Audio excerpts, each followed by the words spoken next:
அனைவருக்கும் வணக்கம். இந்த பதிவில் நம்ம என்ன பார்க்க போகிறோம் அப்படின்னா, முருகன் நம் இல்லம் தேடி வருவதற்கு பங்குனி உத்திரத்தன்று இந்த நிற ஆடைகள் நம் பயன்படுத்தும் போது நமக்கு அதிர்ஷ்டம் உண்டாகும்.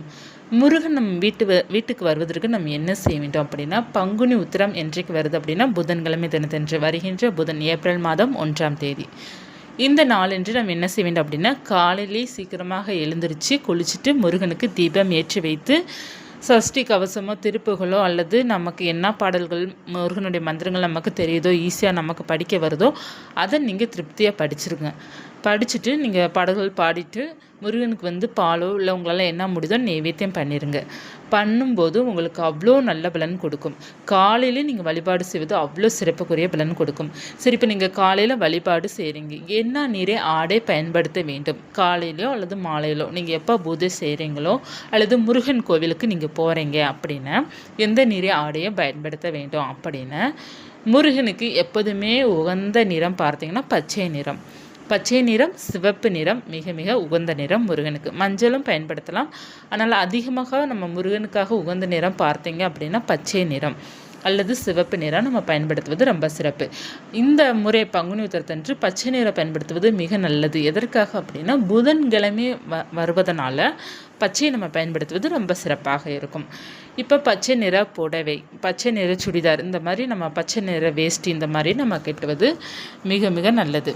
இப்போ நீங்கள் கோயிலுக்கு போகிறவங்க எல்லாருமே கட்டமாக பச்சை நிற புடவை, பட்டு புடவை இருந்தால் அப்படின்னா ரொம்ப சிறப்பு. இல்லை பட்டு புடவை இல்லை அப்படின்னா சாதாரண புடவை பச்சை நிறத்தில் இருக்குது இல்லையா. நம்ம ஃபுல்லாக பச்சை இல்லாட்டாலும் ஓரளவு நம்மளுடைய சேரீயில் பார்டரோ இல்லை நீங்கள் ஏதேனும் ஒரு பச்சை இருந்தால் கூட ஓகே தான். பச்சை பயன்படுத்துவது ரொம்ப நல்லது. ஏலக்காய் எடுத்துக்கோங்க. ஏலக்காய் ஒன்றோ அல்லது 2 ஏலக்காய் நீங்கள் எடுத்துகிட்டு உங்களுடைய வாயில் போட்டுக்கோங்க. போட்டுட்டு நீங்கள் இது புதன்கிழமை காலையில் கூட வாயில் போட்டு மின்னுக்கோங்க. அதாவது 2 கடி கடித்து வாயிலே வச்சுக்கோங்க. நீங்கள் என்னென்ன நீங்கள் நினைக்கிறீங்களோ அது அத்தனையுமே நடக்கும். நம்ம ஏலக்காய் பார்த்தீங்கன்னா லக்ஷ்மி கடாட்சத்தை கொடுக்கக்கூடியது, நமக்கு பாசிட்டிவிட்டி நமக்கு கொடுக்கக்கூடியது. இப்போ நீங்கள் காலையில் பூஜை பண்ண போகிறீங்க அப்படின்னா ஒரு ஏலக்காய் எடுத்து வாயில் மென்னுட்டு, அந்த ஏலக்காய் நம்ம அதற்கடுத்து சாப்பிடணும் விருப்பம் இருக்குது அப்படின்னா நம்ம சாப்பிட்டுக்கலாம். ஏன்னா ஏலக்காய் சாப்பிடுவது ரொம்ப நல்லது. இல்லை ஒரு சில பேருக்கு சாப்பிட பிடிக்காது இல்லையா, அப்படி பிடிக்கல அப்படின்னா நம்ம மென்னுட்டு அந்த ஏலக்காய் கீழே போட்டுடலாம். இப்போ நீங்கள் நல்லா மென்னுட்டு உங்கள் வாயில் பார்த்தீங்க அப்படின்னா நல்ல ஒரு வாசம் இருக்கும், ஏலக்காய் வாசனம் இருக்கும் இல்லையா. அதோடு நீங்கள் பூஜை பண்ணும்போதும் மந்திரங்கள் சொல்லும்போதும் முருகன் உங்கள் இல்லம் தேடி ஓடி வந்துடுவார். ஏன்னா அவ்வளோ சக்தி வாய்ந்ததாக இருக்கும் நீங்கள் சொல்கின்ற மந்திரம். நம்ம பட்டு புடவையோ அல்லது சாதாரண புடவை கட்டி நம்ம பூஜை பண்ணுவதே நமக்கு அவ்வளோ சிறப்பான பலன் கொடுக்கும் பங்குனி உத்திரத்தன்று. அதாவது இந்த நாள் பங்குனி உத்திரம் பார்த்தீங்கன்னா முருகனுக்கு திருமணம் நடந்த நாள். தெய்வானை கூட முருகனுக்கு திருமணம் நடந்த நாள். இந்த நாளன்று நம்மளும் வீட்டில் நல்ல ஒரு புடவை கட்டி நம்மளாம் அலங்காரம் செய்து முருகனுக்கு பூஜை செய்து நம்ம பால் பாயாசம் சாப்பாடு எல்லாமே பண்ணி நம்மளால் என்னென்ன முடியுதோ, எதுவுமே முடியல அப்படின்னா ஒரு டம்ளர் பாயாசம் வைத்தா கூட போதும், அல்லது ஒரு டம்ளர் பால் வைத்தா கூட போதும், வைத்து மனமுருகி பிரார்த்தனை பண்ணி முருகனுக்கு பூஜை செஞ்சாலே போதும். முருகன் எங்கே இருந்தாலும் உங்கள் வீட்டுக்கு தான் முதல்ல வருவார். அன்பு தாங்க முருகனை இழுக்கும். நம்ம எவ்வளோ அன்போடு முருகனுக்கு அந்த நாளை சிறப்பாக நம்ம கொண்டாடுறோமோ அந்த அளவுக்கு நமக்கு முருகர் நல்ல பலன் கொடுப்பாரு. நீங்கள் இந்த மாதிரி மட்டும் செய்து பாருங்கள். பங்குனி உத்திரத்தன்று காலை நேரம் காலை பார்த்திங்கன்னா நம்ம பிரம்ம முகூர்த்த நேரத்துலேருந்து நம்ம பூஜை செய்யலாம். காலை 10 மணி வரை தாராளமாக பூஜை செய்து கொள்ளலாம். இப்போ மாலை நேரமும் நம்ம பண்ணலாம். காலை நேரம் பார்த்திங்க அப்படின்னா உங்களுக்கு எந்த நேரம் டைம் இருக்கோ அந்த நேரம் மனமுருகி பிரார்த்தனை பண்ண, எப்படிப்பட்ட வேண்டுதல் இருந்தாலும் சரி முருகர் நிச்சயமாக 1000% உங்களுக்கு நிறைவேற்றி வைப்பார். எப்படி இருந்தாலும் அவர் உங்களுக்கு நிறைவேற்றி வைப்பாருங்க. அதில் ஒரு சில வேண்டுதல் பார்த்திங்கன்னா நமக்கு நினைத்த உடனே அது நடந்துடும். ஒரு சில வேண்டுதல் நிறைய தடங்கள் வரும். அந்த தடங்கள்லாம் பார்த்திங்கன்னா முருகர் சரி செய்து கொடுப்பாரு. நமக்கு எது நல்லதோ அது மட்டும்தான் முருகரும் செய்வார். இப்போ நம்ம ஒரு சில நேரம் வேண்டுதல் வைப்போம், அந்த வேண்டுதல் நமக்கு நடந்தால் அது நல்லதுக்கு இல்லை அப்படிங்கிறது நமக்கு தெரியாது. ஆனால் அது கூட முருகர் கரெக்டாக நமக்கு சரி பண்ணி எந்த நேரத்தில் அதை நடத்தி வைக்கணுமோ அந்த நேரத்தில் சரியாக நடத்தி வைப்பார். நம்ம என்ன கேட்குறோமோ முருகர் அதை செய்வார். கொஞ்சம் காலதாமதம் எடுக்குது அப்படின்னா கூட முருகர் அதில் ஏதோ ஒரு நன்மை ஒன்று வைத்திருக்கிறார் அப்படிங்கிறத நம்ம புரிந்து கொள்ள வேண்டும். நம்மளுடைய பக்தியை பார்த்திங்கன்னா புரிந்து கொள்வதில் தான் இருக்குது. நிறைய பேர் வந்து முருகர் பக்தர் எல்லாருமே முருகன் எப்படி வழிபாடு செஞ்சாலும் நமக்கு ஒரு வேண்டுதல் நடக்க மாட்டேங்குது அப்படிங்கிற மனநிலையே நிறைய பக்தர்கள் இருக்கத்தான் செய்கிறோம். அதாவது எல்லோருக்குமே எல்லா வேண்டுதலும் உடனே நடக்காது. காரியம் வந்து நமக்கு எப்போது சரியான அந்த நேரம் வரணுமோ அப்போ தான் நமக்கு அது வந்து நடக்கும். அதற்கான சூழல் அந்த நேரம் எல்லாம் அமையணும். அது வந்து நமக்கு பாசிட்டிவாக நமக்கு வந்து அமையணும். அதற்காக தான் முருகன் கொஞ்சம் லேட் பண்ணுவார். ஆனால் நமக்கு வந்து கொஞ்சம் கோச்சிக்கிடுவோம். நம்ம என்ன கேட்டாலும் முருகன் வந்து நமக்கு செய்ய மாட்டேங்கிறாரு அப்படிங்கிற மாதிரி. ஆனால் அது உண்மை இல்லை. முருகர் வந்து எந்த நேரத்தில் அந்த வேண்டுதல் நடந்தால் நமக்கு அது அதன் மூலமாக நன்மைகளும் சந்தோஷம் மகிழ்ச்சியும் இருக்குமோ அப்போ தான் அது அவர் நிறைவேற்றி வைப்பார்.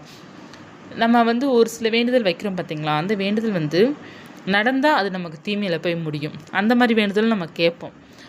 அது வந்து நமக்கு தெரியாது இல்லையா? நமக்கு அது நடந்தால் நமக்கு நல்லதுக்குள்ளே நமக்கு தெரியாது. நமக்கு அது பிடிச்சிருக்கோம், நமக்கு இது நடந்தே ஆகணும் அப்படிங்கிறது நம்ம நினைப்போம். அதில் பல தீமைகள் இருக்கலாம். அது நமக்கு தெரியாது, இறைவனுக்கு தெரியும் இல்லையா? இறைவன் அதனால தான் ஒரு சில வேண்டுதல் நமக்கு டிலே பண்ணுவார். அவர் எது பண்ணாலும் நம்ம நல்லதுக்கு தான் பண்ணுவார் அப்படிங்கிறத நம்ம நினச்சிட்டோம் அப்படின்னாலே முருகர் வந்து நமக்கு எல்லாமே நல்லதே செய்து கொடுப்பார்.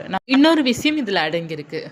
நீங்கள் எப்போ முருகனை முழுவதும் சரணடைஞ்சிட்டிங்களோ நீங்கள் முருகன்ட்ட எதுவுமே கேட்க மாட்டீங்க.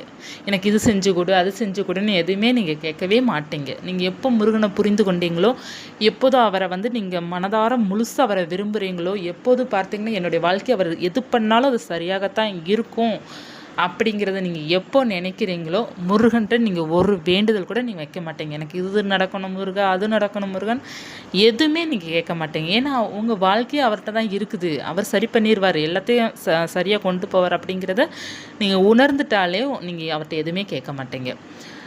முதல்ல நம்ம உணரணும், முருகர் நம்ம கூட இருக்கிறாரு. அவர் எல்லாமே நமக்கு வந்து செய்வார். எது எப்போ செய்யணுமோ அது அப்போ செய்வார்.